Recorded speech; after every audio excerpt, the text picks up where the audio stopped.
Hey, this is Brian Waymeyer with Health Gains Coaching, and in this video I'll talk about how you can develop your driving skills to start driving like a professional rideshare driver. So I'm not a pro NASCAR driver, I can't teach you how to drift, but I'll say I'm a decently advanced driver as I've driven for over 13 years. I've driven all over Palm Beach County, some parts of Florida, and all throughout South California as a Uber and Lyft driver, nearing an almost 4,000 trips across 14 months. So you could be new to driving, or you may have been driving for a while now. If you're like me, when I first started driving, I had a little bit of anxiety before actually starting, but most of my anxiety revolved around the highway. I was a little bit timid with driving on the highway initially for a while, but with experience I became more confident in my driving ability. And if you're not there yet and you want to improve, you can. So I'll talk about the purpose of driving and some tips and good practices. So the purpose, really the only reason we do it, is for one of two reasons. So we drive either to get from point A to point B, or for leisure, for pleasure. Most people drive for the former reason, so I'll focus on that. Either way, whatever your reason for driving, you gotta realize that it is a big responsibility. Accidents do happen. There are a lot of people driving, and there are a lot of variables while driving a vehicle. Could be a short trip, long trip, could be dark outside, light outside, could be raining, hailing, snowing, windy, emergency vehicles could interrupt the traffic flow, a motorcyclist could sneak up on you, someone could be drunk, someone could swerve, cut you off, rear end somebody else, rear end you. A vehicle could flip and roll. Your engine could overheat. Your tire or somebody else's could blow. You could run out of gas. You could be stopped at a light. Somebody could walk up to you and rob you. And the people in the back seat, your phone, what's on the speakers, all have some possibility in distracting you while you should be remaining focused.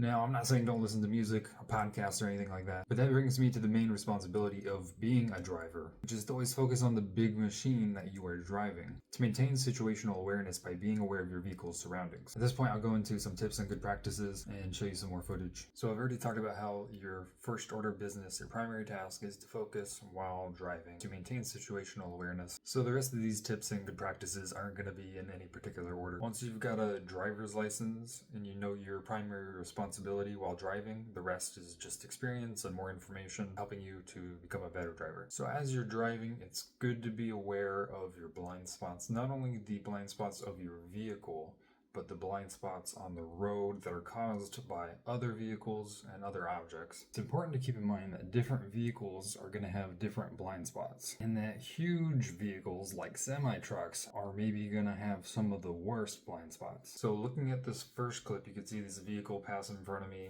joining the road, and he goes to do a left turn, but then he kind of creates a small moment where I can't see the oncoming traffic and if somebody's getting into the left turning lane. And you can see that more clearly here with that Mustang trying to take a left. There's a few moments there where we can't see if anyone's trying to make a left, and then that person might not be able to see us coming.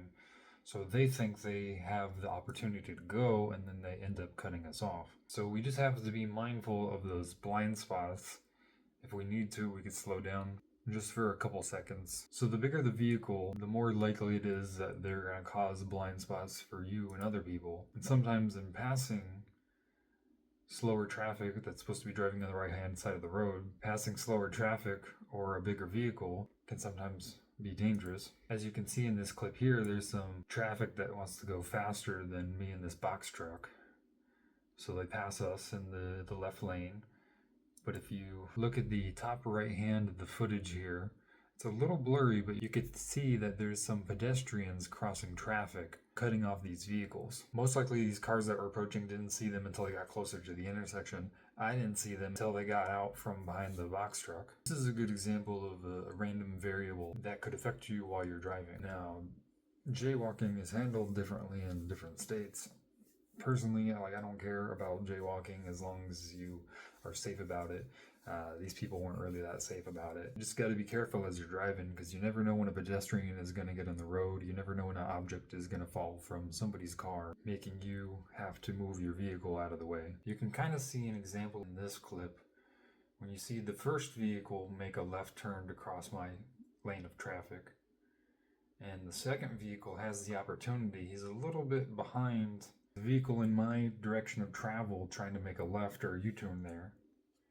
They're pretty far out and ready to make that turn, so they're only kind of slightly blocking my vision of the vehicle behind them. Since there was kind of minor vision blocking, it seems like the vehicle trying to cross my lane of travel, saw me and decided not to try and make that turn. And then you could see right after this vehicle, after this little incident, we could see this big tanker trying to cross the road.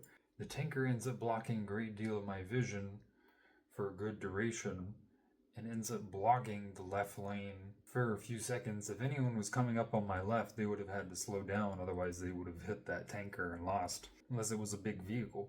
Even then, it would not have been a pretty sight. But most vehicles are going to see this big tanker in front of them trying to make a turn. Most drivers respect the huge size of these vehicles, so they're going to slow down most of the time and they're not going to hit, for example, this big tanker.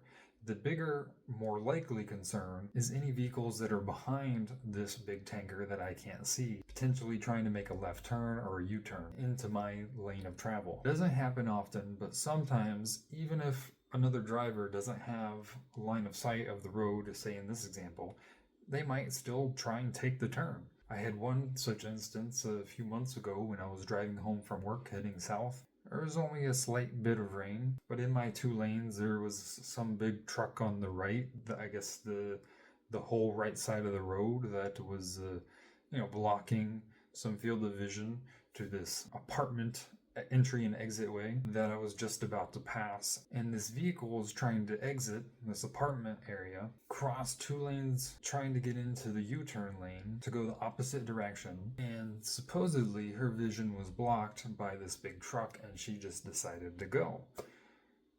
Well, lo and behold, I was on the other side of that, and we were both lucky that I had new tires recently because it was a little bit wet and I had to slam on my brakes. And even with slamming on my brakes, I tapped her back left corner because she got in front of me.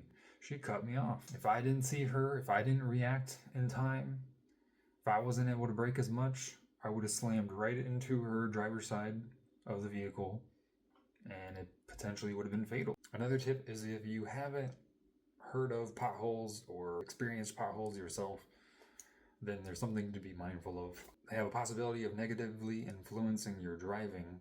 Most of the time they might just make your vehicle shake a little bit, but you want to be mindful. If you can dodge them safely, then that'll be the best case scenario. Next, I'll talk a little bit about changing lanes and passing other vehicles. You can see in this clip here that I put my blinker on, I look in the mirror, then I change lanes. In changing lanes, you want to make sure no one's coming up on your side. Make sure you don't spend too much time in limbo. If you're going to change lanes, you want to change maybe like 3 seconds or so, as long as it's safe. As you can see here, I have these little mirror extensions on that help with the visibility, my blind spots. They really do a good job, so I'd recommend finding one for your own vehicle. And then a tip in regard to this that I have for you is that if you're changing lanes left or right, doesn't matter, you want to make sure that the person in front of your current lane isn't stopping or slowing down. You could be getting ready to change lanes and then they just brake hard in front of you, so you want to make sure you have enough time and space to actually change lanes. As you can see in this clip here, I'm riding in the right lane, which is going to be the slow lane. The left lane is for passing. You can see these cars passing me on my left. Now this is going to vary by state, but in Florida it is actually the law that motorists are supposed to drive in the rightmost lane except when passing other vehicles or when an obstruction makes it necessary to drive on the left or the driver is making a left-hand turn.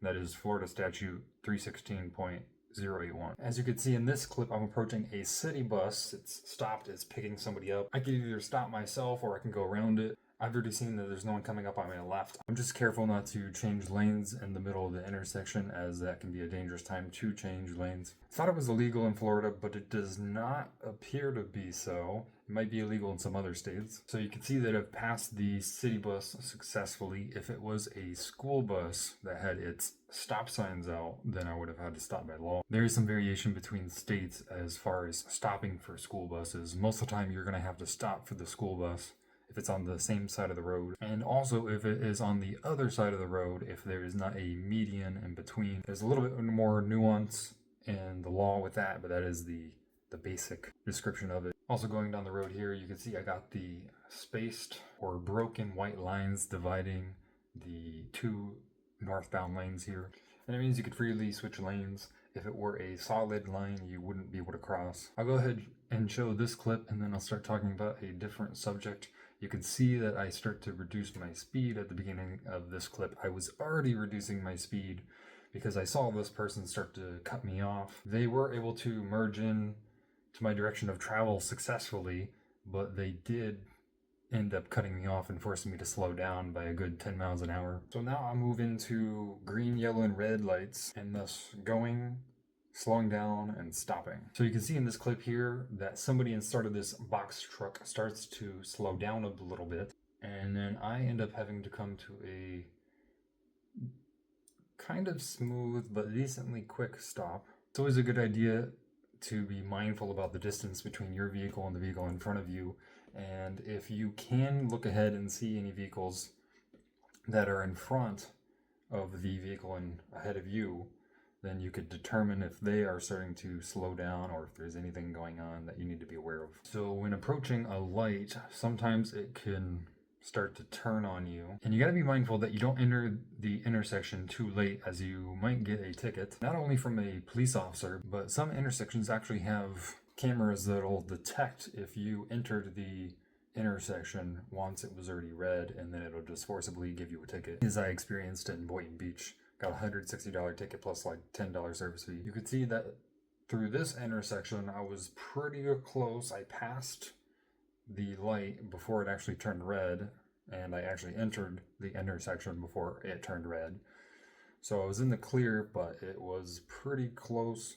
You got to be careful with the yellow lights, because it appears that some of the yellow lights are going to be longer or shorter duration. And for stopping, honestly, you could stop however you like, but preferably this would be a good example of stopping. You could see that I slow down a good deal before I actually get to the vehicle in front of me here. And I leave a decent amount of space between us. The more pressure that you put on your brakes, the faster they're gonna wear. If you could stop a little bit more smooth and slow like this, the person you're stopping behind might have a little less anxiety that you're gonna hit them. Any passengers in your vehicle will be less concerned about you potentially ramming into somebody. And at least in my opinion, it's going to be a sign of a more professional and mature driver. Instead of being all hasty, rushing up on a vehicle and braking like right behind them, acting like that's going to get you to your destination faster, just going to wear on your brakes, make the person in front of you angry, potentially worry your passengers in your vehicle. Not going to give you any safety between the vehicle in front of you. If you do leave space between you and the vehicle in front of you, it's going to give you a better field of vision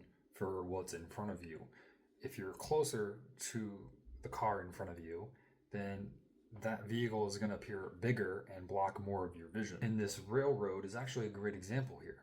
Somebody potentially could be on the tracks, and then if the train started to come, they would either need to go forward or backwards to dodge the train. If somebody needed to go backwards for whatever instance, there is all this room for that to occur. It's a little bit of a safety net, not only for me, but for others. Also, a good point with this is if I'm looking in my rearview mirror and I see somebody coming up behind me very fast and I don't think they're gonna stop, I have all this room in front of me to switch to my left lane, potentially switch to the right lane. It's a little bit harder to do if there's vehicles actually on your side, but this also does give me a little bit of room. If I see somebody in my rearview mirror and they're coming up behind me fast and not braking, I could honk on my horn, and if there's vehicles on my side, I could potentially move up a little bit more, and that gives the person behind me a little bit more time to actually see me and brake fully. So when approaching a red light, you want to make sure you stop, and then you want to see if you have the clearance to make a right turn. Some lights won't let you turn on red. You also want to make sure that you do not block the box, like this vehicle you can see here. If you haven't heard the expression, don't block the box, it's basically don't block the intersection, or any point where there's a driveway where somebody could exit or enter. One such example of that is this situation right here, where you can see the vehicle in front of me left a space for vehicles to enter and exit this driveway. That definitely helps the flow of traffic. Considering if this Honda here was a little bit more forward and that southbound car was not allowed to turn left into the lot, then any vehicles coming up behind it would have just been stuck. Here we have another stopping clip. You can see that I stopped before the white line, not blocking the crosswalk. And then a little tip if you didn't already know, the weird lines on the ground just before the white stopping line should actually be some kind of traffic system that determines if there's a vehicle there and that the light may have to turn green sooner rather than later, rather than giving the other directions of travel more time to make their turns. So if you're at a red light, you're waiting for it to turn green, it finally turns green and people start to go. Sometimes you can get somebody in a rush or somebody who's in a bad mood and they'll start to honk their horn as soon as it turns green. Please don't be that person. At least give them a couple seconds. But when you get your green, you want to be careful you don't accelerate too fast. You never know if the people in front of you, whether they're turning or whether they're going straight, you never know whether they're going to stop all of a sudden or not. For instance, there could be a bicyclist who decides to get in the road. See, in this example, that doesn't happen. Thankfully, he has his own bike lane. But you always got to be mindful of bicyclists on the side of the road or in the road, crossing traffic, or just simply pedestrians. Like I talked about earlier, just crossing the street. As far as Florida, if a pedestrian is within the crosswalk, then you are supposed to stop for them. They have the right of way. And something else to be mindful of is utility workers, construction workers on the side of the road. You can see here we have a utility work sign. Gives us useful information about this route. You got to be careful that there's not construction workers on the side of the road and you're speeding, because it's more of a danger to them, to yourself, and you could get a more expensive ticket. Another thing to be mindful of is vehicles that are parked on the side of the road like this. Sometimes they could just open up their car door without looking. Other than that, it's possible that a vehicle trying to join my direction of travel from one of the roads on my left might have a hard time seeing me because there's these vehicles parked on the left side of the road. So if they're trying to turn and go southbound like us, they might not see me coming from the north because I might be blocked behind one of these vehicles. And on to a different tip here. It's probably never going to be a bad idea to give yourself a little bit of distance between you and the vehicle in front of you. As you can see in this clip here, I have a good amount of distance between me and the vehicle in front. The vehicle in front of that vehicle kind of slows down at sometimes, so I have to slow down as well to kind of maintain a good distance from me and that vehicle. Just gives me more of a buffer, more time to slow down, slam on my brakes if I need to. You never know when the person in front of you is going to have to come to a complete stop all of a sudden, whether it's a kid in the middle of the road, whether it's some vehicle turning all of a sudden, slamming on their brakes, didn't turn on their turn signal. Yes, there is a possibility that some vehicle could sneak in front of me right now, kind of say cut me off. If that were the case, I'm not in too much of a hurry. I could just put a little more distance between me and that new vehicle in front of me. Maybe one of the best times to make sure you have good vehicle distance between you and the person in front of you is when you're going faster, when you're on the highway. The faster you're going, the longer it takes to brake. If you are driving behind somebody and they need to come to a complete stop all of a sudden, do you really think you're going to have enough time to brake 100%? Do you really think you're going to have enough time to brake completely? If you got maybe a fourth or half of a car's length in between you and the car in front?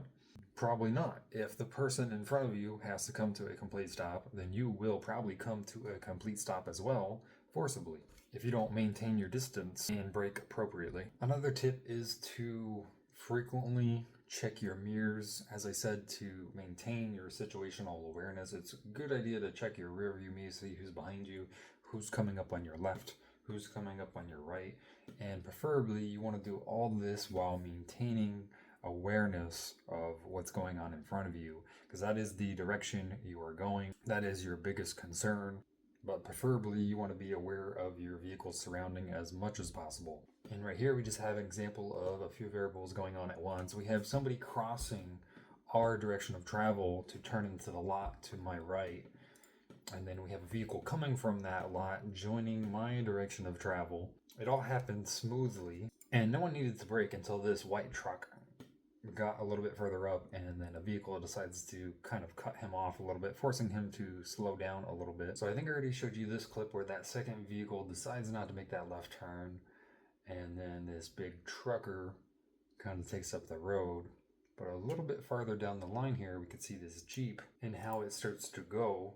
But ultimately, I didn't know whether he was going to make a left turn or a U-turn. And it brings me to my final point of you don't know what other drivers are going to do on the road. Yes, there's the common laws, the common driving practices, and people generally follow them. But ultimately, you don't know what people are going to do. They could be a new driver, a very old driver. They could be from out of the country. They could be inebriated, texting on their phone, distracted some other way. Also, when driving, you could have the green light, but an emergency vehicle could come from behind you. It could come from a side street. Either way, an emergency vehicle, a funeral procession, is going to have the right of way and is going to interrupt the flow of traffic. So you might have a green light at an intersection, but if an ambulance is coming the other way, like, you're going to have to stop. You can't cut off an ambulance. So there's plenty of pieces of information that I haven't talked about in this video that could still benefit you as a driver, but this is not supposed to be an all-encompassing manual for driving. If you've already got your driver's license and you've now listened to this video, you should have a good deal more of information to help you be a better driver. Now all that's left is to drive more and get more experience, and with that knowledge and experience, you can become a skilled driver and feel more confident in your driving ability. That'll be all for today's video. If you have any comments or any other topics you'd like me to talk about, then let me know in the comments below. Till next time, take care.